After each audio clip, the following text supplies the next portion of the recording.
lift the sector, but our next guest says not to lose sight of the smaller players helping keep the tech rally afloat. Joining us now, Eric Jackson, EMJ Capital Founder and President. Good to see you, Eric. So I want to get your take on this rally here, because you say we could be at the beginning of a 10-month rally, which is going to benefit tech the most like it did in 1981. So we'll get to your longer-term picks, but at least for the next quarter then, which stocks are really going to see the biggest rallies then?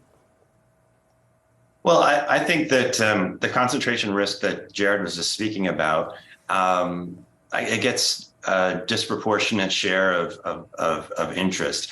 I think the reality is these huge companies like Apple, Meta, and all the rest are just they are producing gobs of cash, gobs of profit. They are enormous relative to typical stocks, and so therefore their weight on the composite indices is enormous. And I think sometimes they can overshadow what's going on in the kind of mid-sized stocks and smaller stocks. So, and there's a big difference, I would say, between them today and Ma Bell in the early 80s or whatever Jared was referring to. These companies, the FANGs, are going to continue to be successful for a while. But the mid caps and the small caps have had a successful Q1. I mean, names like in tech specifically, names like Coinbase, Tesla. I don't know if that's considered a mid cap or a large cap now. Shopify. A lot of these names have had phenomenal bounce back Q1s after a really disappointing 2022. And so even though FANGs did really well, I think you want to be thinking about what happens if this rally broadens out and starts to extend into other sectors and smaller cap stocks. And I think you want to be looking for names of companies that really haven't participated as much yet, but still have a strong underlying story. And that's where I'm spending a lot of my time and trying to focus on, because I think there's further upside in those kinds of names. And you mentioned a couple of your picks here. You mentioned Tesla, you mentioned Coinbase as well. I want to talk about Freyr Battery, the battery maker there. Obviously, this stock has been under a lot of pressure year to date. But what do you like in it long term? I know you're also looking at the Inflation Reduction Act and really the opportunities there. Well, right. I mean, obviously, the IRA put a huge emphasis on the need to build out electric batteries and the whole electrification theme, which stretches down to even kind of the pulling the resource minerals out of the ground in order to meet the demand that we're going to see over the coming years. Since the IRA, though, was passed, a lot of other countries around the world have tried to come up with their versions of the IRA. So a week and a half ago, Canada came out with its sort of answer, which also placed an interest on electrification. Europe is going to follow soon, and they've already indicated that. And so the reality is that when you look around today and you say, well, I think electrification is going to be important. All these car companies that are moving full steam ahead into this area, they will need batteries, which are the most costly components today to build these kinds of cars.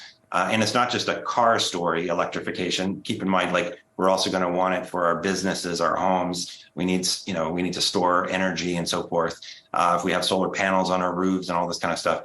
So who are going to build those batteries? And today, the biggest players are Chinese and Japanese. And so, if you believe that there's going to continue to be tensions with China, obviously you would want to see some Western-based players producing batteries, and there just aren't a lot today that are out there. And so Freyr is one of the pure play Western-based electric battery makers that is still a de-SPAC pre-revenue company. And so it's still very, very small cap. And yet it's got a lot of momentum behind it. They are built in the midst of building a huge gigafactory in Norway. They're also, they've sped up their plans to build a gigafactory in Georgia because of the IRA. And that might actually be live before the Norwegian gigafactory is. So this is a company that, even though it's early stage, has a lot of momentum behind it. It has a real management team. It has real indications of interest in terms of big players giving them kind of offtake agreements.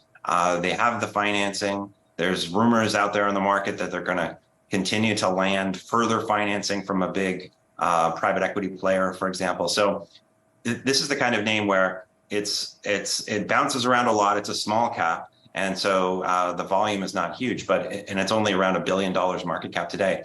And yet, if things continue to go well, if they continue to prove out the building of the batteries, it's the kind of name that could rocket ahead in over the next year. They have a competitor in Sweden that's only about 2 years ahead of them, but they're planning Northvolt that's planning to IPO later in the second half of this year, and they've said publicly that they want a $20 billion valuation. Eric, I do want to make sure we get to some of your other picks as well. You have some interesting ones here: Rent the Runway, Bombardier, the private jet maker, and also Coinbase. Of those three, which ones do you see the biggest upside for? A lot of people were expecting Coinbase to really grab market share after FTX fell out, but that doesn't seem to be the case at the moment.